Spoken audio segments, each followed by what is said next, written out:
public pools, lakes and rivers, and even your own backyard swimming pool. These places, coupled with the lack of attention to anyone who may be inside, can have threatening effects when not managed carefully. That's why it pays to be prepared. Hi, I'm Daniel, and today I want to talk to you about how aquatic managers and lifeguards keep their pools safe and how you can too. The difference between a drowning victim and a survivor can be a few seconds. It's important to be ready if and when something arises, and it's important to respond quickly and precisely. A key strategy to reacting to such a situation is having a plan. This plan is called an Emergency Action Plan, otherwise known as an EAP. The purpose of an EAP is to organize the employee's actions during an emergency.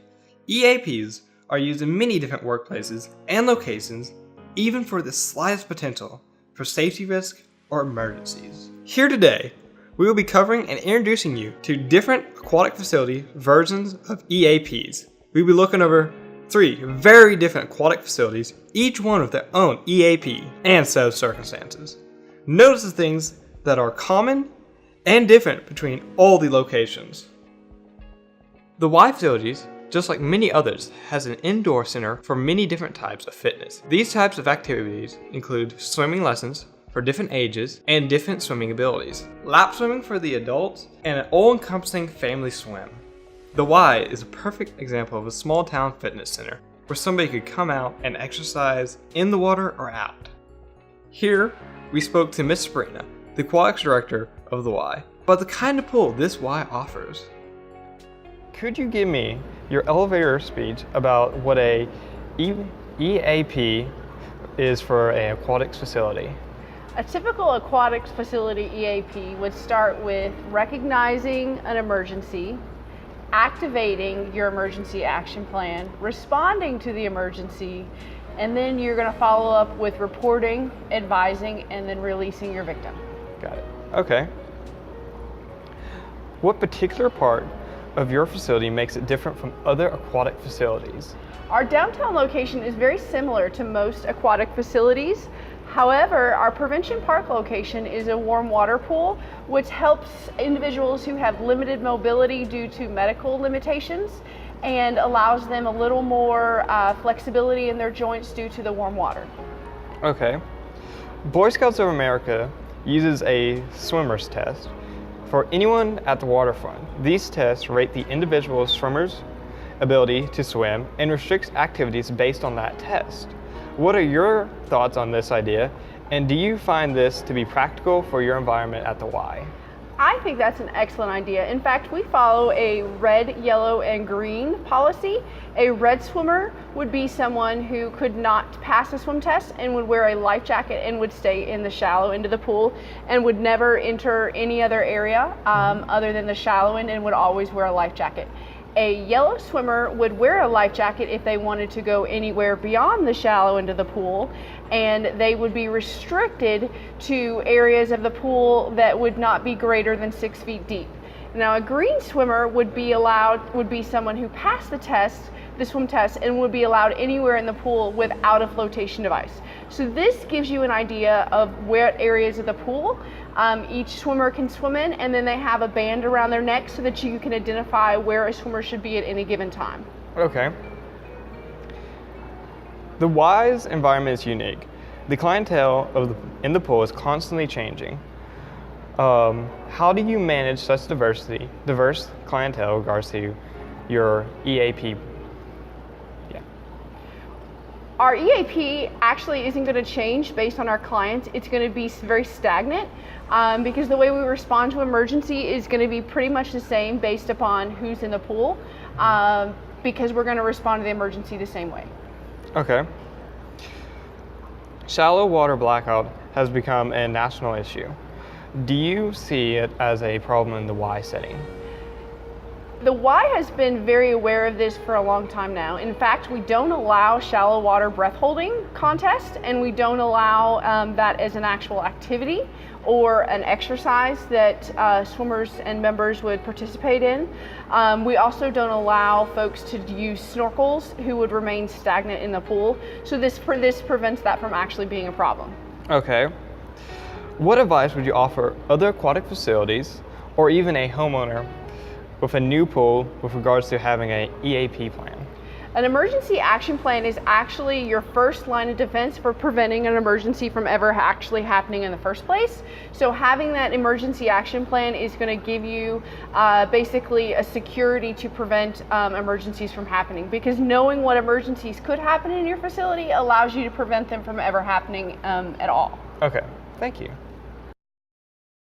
Here we are at the beautiful Camp Buck Toms, a scouting camp through and through, training and assisting in many different skills and merit badges. At Camp Buck Toms, all participants are required to complete a swimmer's test. Based on the results of that swimmer's test, a person is defined as a swimmer, beginner, or non-swimmer. A swimmer is a person that is able to complete the swimmer's test completely and at ease.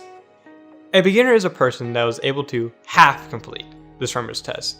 Either they were not able to complete all laps, or they severely struggled during the test. A non-swimmer is a person that did not complete a single lap or did not take the swimmer's test in the beginning.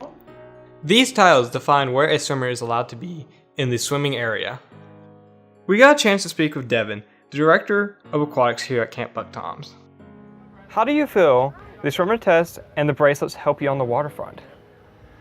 It allows us to determine if a swimmer, what area the swimmer can swim in, whether it's a non-swimmer area, beginner area, or swimmer area.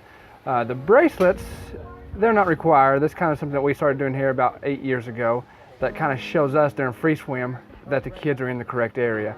You know, if we see a red bracelet in a swimmer's area, then we know those kids either aren't supposed to be in that area, facilitating swim checks, buddy checks, that type of stuff, or that the kid's not passed, you know, his swim test and shouldn't be in that area.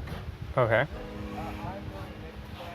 Do you think scouts and the adults understand why they have to take the swimmer's test? Scouts, I don't know. Adults, I think they understand. Some scouts, they come in and I know they dread the swimmer's test. You can't really tell if it's because they just don't like to do it or if they don't understand it. But we try to explain when we come, you know, stand at the gates over here. We try to explain what the swim test is for. That way they can, you know, have a better understanding of it. Okay. Do you think there is a direct link between the swimmer's test and the bracelets and the low incidence of the aquatic accidents within Scouts? There is. There's a direct link. You know, other organizations, I won't name any, but I know several. You know, I go to a pool and swim every day during the off season, and I know they do a swim check as well. But it's jump in the deep end, swim across, and you're done. Air swim check is a lot more strenuous. You know, you swim 100 yards, then you have to float. You have to swim 25 of it on your back. You know, essentially what that's doing is that shows us if they're out on a boat or something and they get stranded, you know, they know how to rest. They can rest by swimming on the backstroke. Or if they have to stop and float, they can stop and float. We also have the portion where they have to jump in, which is very important because if they jump in, that shows us if they trip or fall off the dock or something, that they can right themselves and start swimming without panicking. Okay.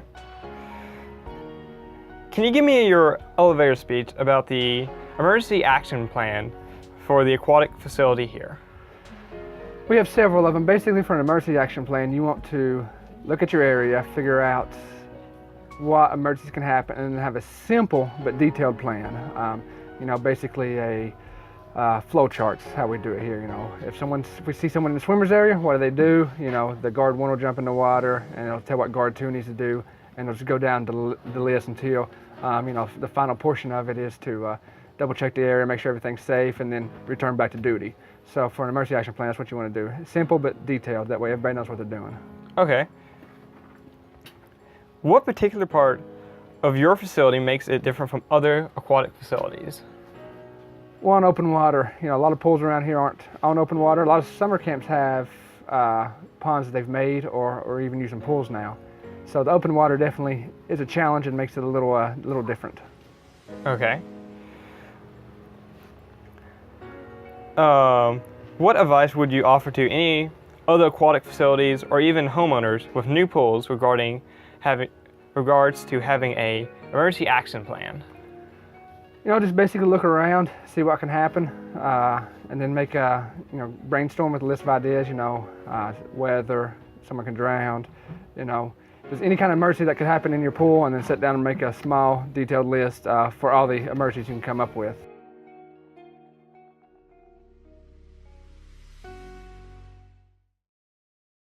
The next area that we visited is Juniper Hills, an aquatic amusement park. This aquatic amusement park is a wonderful place for our family to come in and cool off during a hot summer day. But like many amusement parks, it becomes very busy on a hot summer day. Here's where aquatic skills need to be monitored and watched. Lifeguards here have to watch many pool patrons. However, this could pose a challenge to the aquatic facility itself. In an interview conducted by my good friend Mindy, we got a chance to speak with Mr. Montgomery, the aquatics director at Juniper Hills. What particular part of your facility makes it different from other aquatic facilities? Well, just in this local region area, we have features that some of them do not have. For an example, the lily pads where they go across with using the ropes. We also have the rock climbing wall, are two features that oftentimes some facilities don't have. And then we have a slide that's called the family slide that is handicapped accessible. So that makes us a little bit different than some other water aquatics. So Boy Scouts of America uses a swim test for anybody at the waterfront. These tests rate each individual swimmer's ability to swim and restrict activities based on that test. What are your thoughts on this idea, and do you find this to be practical for your environment here at the water park? I think it's a great idea, but not very practical for a public facility as this. You would have a very difficult time trying to test over 900 people as they come and go throughout the course of the day. Okay. So the aquatic park's environment is unique. The clientele is constantly changing and moving from one area to the other in the park, entering and leaving guards' areas of responsibility. How do you manage such a diverse clientele with regards to your EAP? Well, we have two sections that the guards actually work in. We operate with basically 12 guards, 6 on 2 different areas, sections of the pool. For an example, we have a group that operates the lazy river and the lap pool. Then we have another group that operates only in the splash area and the slide area. So even though the clientele may go from one area to another, those areas are always covered. There's always manpower on those positions. Okay. Shallow water blackout has become an issue nationally. Do you see it as a problem in this setting? We haven't had any issue with it here. Oftentimes some kids will try to hold their breath. Guards will look, double check if maybe they aren't holding their breath, if it's a real life situation, but we've really not had much of an issue over here. All right. Covering such a large and diverse area presents many problems. How do you ensure that no swimmer, falls through the cracks, so to speak? Well, we have managers who are on staff, and their responsibility is to watch the guards to make sure that they're doing their job. And that's a big part. All eyes are watching as much as possible. You never feel comfortable that you've got everything completely covered, but you hope that you do by having training sessions with your guards, knowing their responsibility, their areas when they are in a guard chair.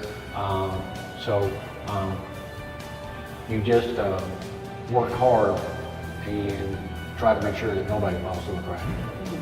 All right.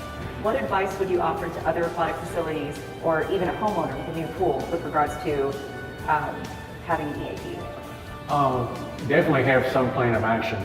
If you're a homeowner, have an emergency procedure, a whistle or an air horn or something that you could alert someone. If you have smaller children, practice water safety with them. I would encourage them to, if I had smaller children, to make sure that they had swimming lessons and knew the ability to float or get to something. They even could save their parents' lives, knowing how and what to do. Simple things as grabbing a empty cooler that will float and throw that in to someone else. So, and to always double check. When you close down your facility, you always go back and double check to make sure that nobody was left behind or was hiding somewhere, and then come back in after you leave. But definitely practice safety procedures. Absolutely. That's all 3 of our unique locations today. But before we leave, we would like to share a few very helpful but simple tips that could help you when you are at any aquatic location. Tip number 1, have a lifeguard or strong supervising swimmer present whenever you are swimming. Tip number 2, know your limits. A swimmer can hurt themselves or someone else they do not know their limits in the water. Third and final tip, stay aware. Know where the lifeguards are located, know how many people are in the pool, and where your friends and family are. That's all we have for you today. Thank you so much for watching, and if you would like more information, please either post a comment on this video or visit us at www.watersafetycongress.org.